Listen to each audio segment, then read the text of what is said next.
नमस्कार दोस्तों, स्वागत करता हूं आपका मेरे YouTube channel Rohit Kumar study for job में। दोस्तों, जैसा कि आप सभी जानते हैं, मैं नॉर्दर्न रेलवे दिल्ली जोन की पल पल की अपडेट आपको प्रोवाइड कराता रहता हूं। तो जितने भी कैंडिडेट नए हैं वो चैनल को सब्सक्राइब कर लीजिएगा, साथ ही बेल आइकन को भी दबा लीजिएगा। दोस्तों, आज की वीडियो में मैं आपसे बात करूँगा न्यू ज्वाइनिंग छात्रों की सैलरी के विषय में। जितने भी कैंडिडेट्स ने नई ज्वाइनिंग की है उन सभी की सैलरी के बारे में मैं आपसे बात करूंगा।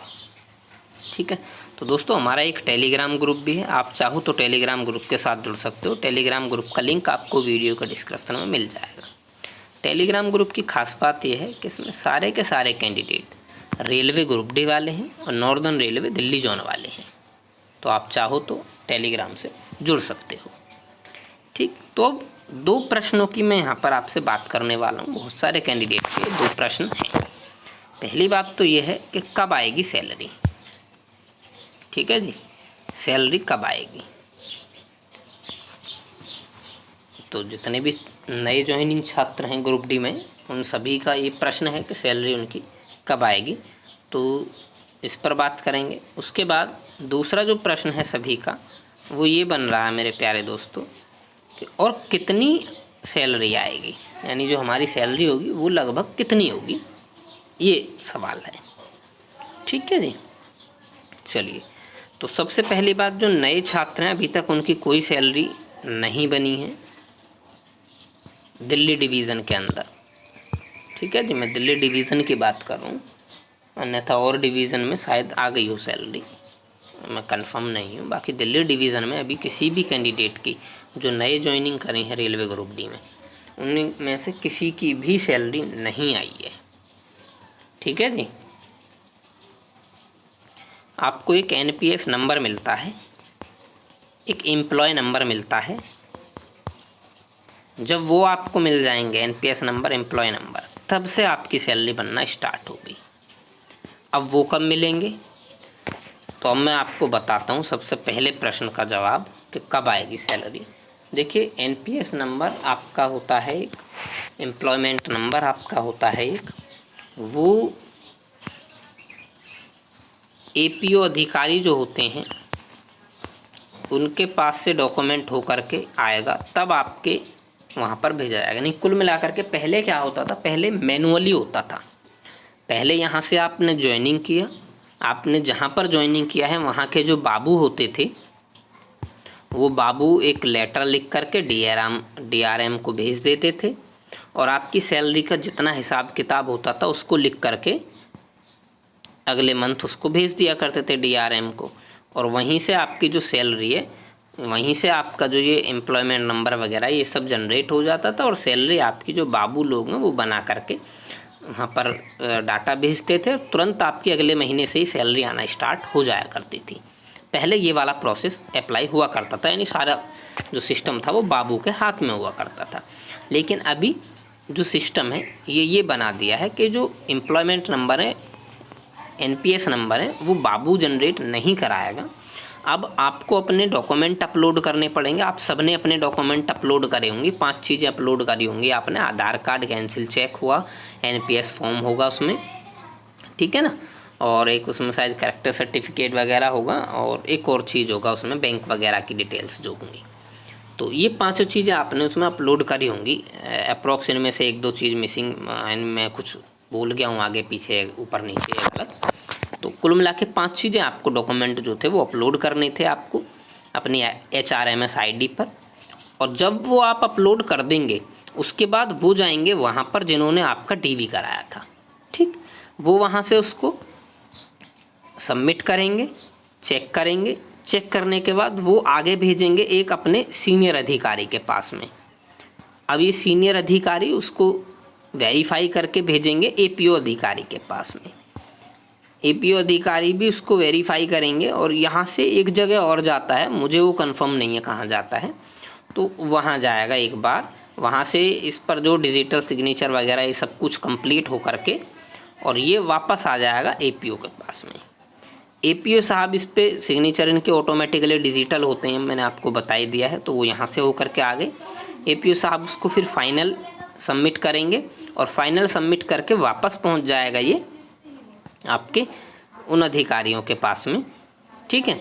और ये वाले जो अधिकारी हैं फिर इसको सबमिट करेंगे, सबमिट करके वापस पहुंच जाएगा जिन्होंने आपका डीवी पर वेरिफिकेशन किया था लास्ट डीवी पर जो वेरिफिकेशन किया था उनके पास में पहुंच जाएगा।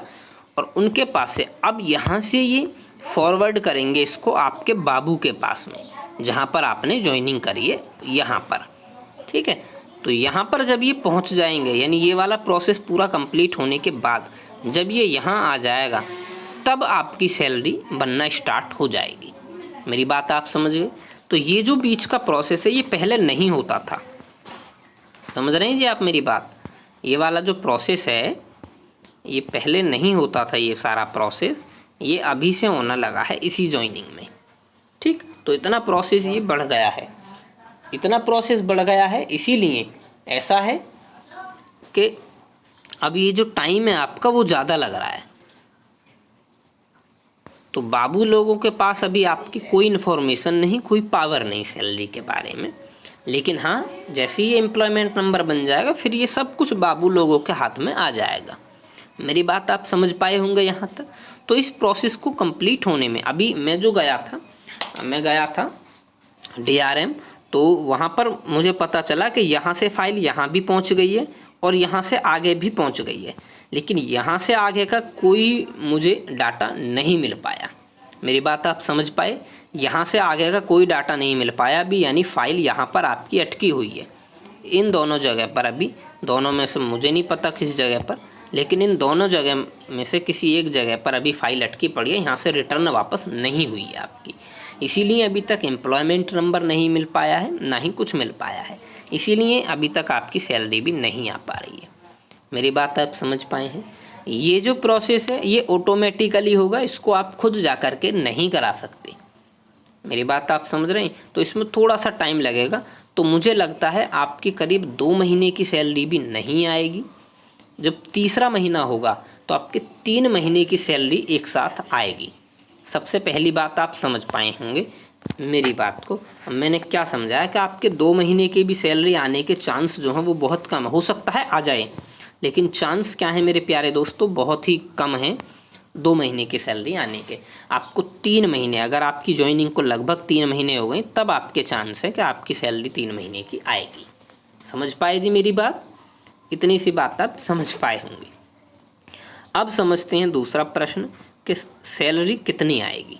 तो सैलरी कितनी आने से मैं आपको बता देता हूँ। आप जानते हैं 1800 आपका बेसिक पे होता है, तो अप्रॉक्स 19,100 रुपये आपकी लगभग सैलरी बनती है, ठीक है जी, इसके हिसाब से।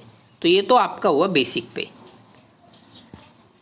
सॉरी 18,100, लगभग 18,000 आप मान लो, ये लगभग आपका बेसिक पे हुआ।